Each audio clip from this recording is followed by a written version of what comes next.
Hello everybody and welcome back to another video. And this is my first Animal Crossing video, my first video in Animal Crossing New Horizons, and it is something that I am the first person to do. Yes, seriously, something that I discovered and am the first person to do. And as you saw from that clip earlier, the ground is broken. And it is my doing. I got all these rocks to spawn here, which I am not the first person to do. I admit that. I actually got inspiration for this video when I saw someone else move their rocks. But I also discovered how to get all of your fossils to spawn right where you want them to. Yes. And rocks, it does the same thing. And I discovered it when I was replicating my YouTube logo in Animal Crossing. You see, the background of that is fully transparent. It's a custom design path. Well, I made a fully blank custom design path. Just made a fully blank one, and just fully transparent and blank. You can make one of your own, just fill the entire thing with the erased thing, and then cover your whole island with it. You need to get every single space. Now, to make it easier, what you should do first is, instead of making it blank to begin with, just make it a solid color, any color you want.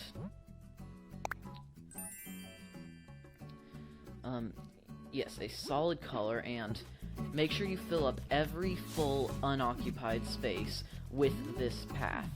Now, if there's a fence or a tree or a flower there, or a piece of furniture, you don't need to fill it. Now, you can place furniture and items on top of this.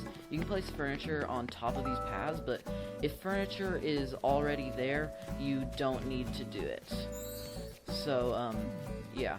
Oh, sorry, Ozzy, I can't talk to you right now, I'm doing a video. If there's furniture already there, you don't need to place it underneath it. But if you remove furniture that was already there, you need to place a path underneath it. Same with any fencing that was already there or anything like that. If you remove a flower or a tree, you need to place the path underneath it. Otherwise, you break this entire thing. So, yes, that's essentially how it works. And the way this is that you fill up all the spots where the fossils and rocks could spawn.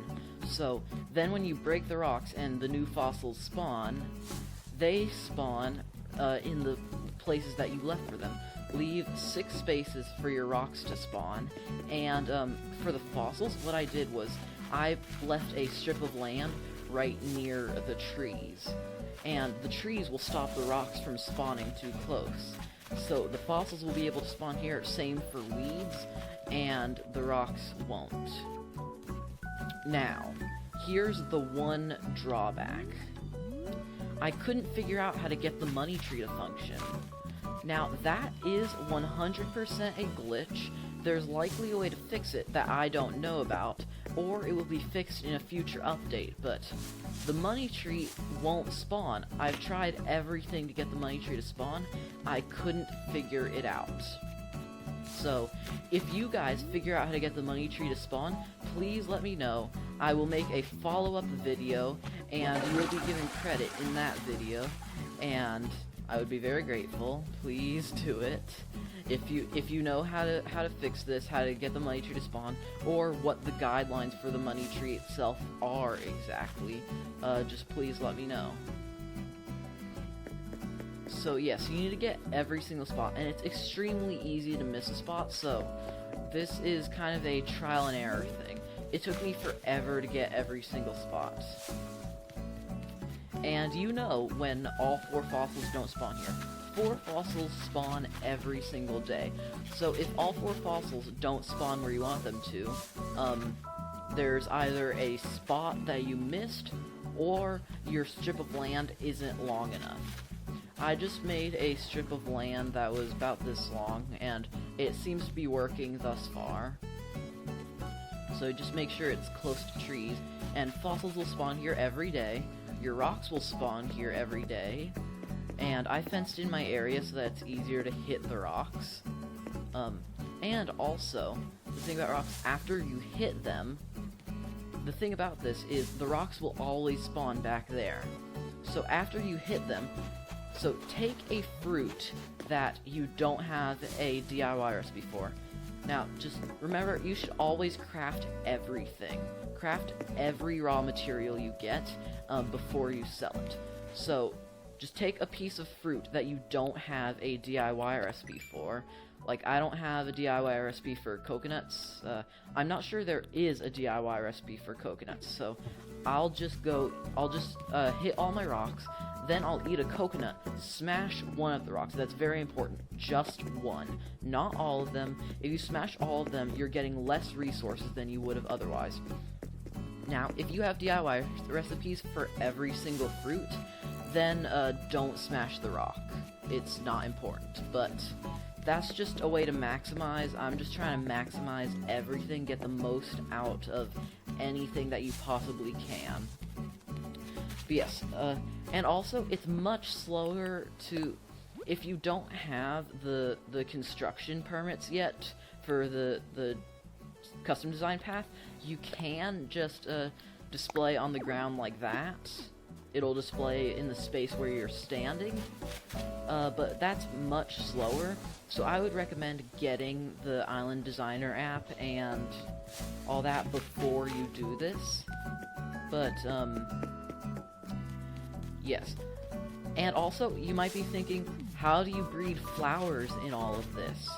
You can breed your flowers on the beach. Flowers don't die on the beach, so just plant them on the beach and breed them there. I'm pretty sure that that's possible. So yes, and bugs on the ground will still spawn on top of these. I thought that that was going to be the main problem, that bugs wouldn't spawn on top of these, but in my testing, I've still seen ground bugs spawning on top of these tiles here. So there's just about no drawbacks except the money tree, which I'm sure there's a way to fix. I just don't know what it is, and I'd love for you guys to let me know if you do know. So yes, just come over here, dig up your fossils every day, hit all your rocks, eat a coconut, smash the rock. Well, not necessarily a coconut. If you have a DIY recipe for a coconut, then don't use the coconut. The reason I'm talking about DIY recipes is if you craft just about anything, that'll double its value. So when you've already hit a rock for the day, and then you smash it, a single stone will come out of it. So you craft that stone to double its value, but doubling the value of a fruit is more valuable than the doubled value of a stone. So if you have DIY recipes for every single fruit, don't bother smashing the rock, because then you're getting less than you would. So that is just about it. Let me know if you have any questions down in the comments below. I will be happy to answer any of your questions. But I guess that just about does it from me for now. Let me know if you have any video suggestions in the comments down below. I am running out of ideas for videos, so please give me a suggestion. But that's about all I have time for today. This has been The Brain, signing off. Goodbye! One thing that is very important that I forgot to mention a minute ago is you can just change the custom design path back to being fully transparent. So that's all you really have to do, just change it to be transparent. Use the like lines to make it transparent, then finish.